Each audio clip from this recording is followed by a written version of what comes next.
PrintoLUX offers 11 standard label materials. The preparation is always the same.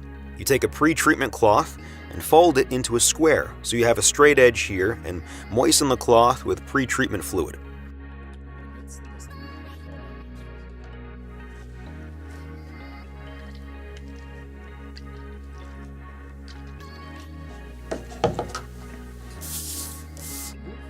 Now wipe the pre-treatment cloth over the label materials in clean sweeps so that the entire surface of the labels is moistened. Let it dry for a moment and then put it into the printer. It is best to switch the heating unit on now so that it is at the right temperature as soon as you have finished printing. To turn on the heating unit, simply press the power button until the display starts up and use the option buttons to see the desired temperature. The required temperature can be found in the curing table, which you will find directly on the heating unit.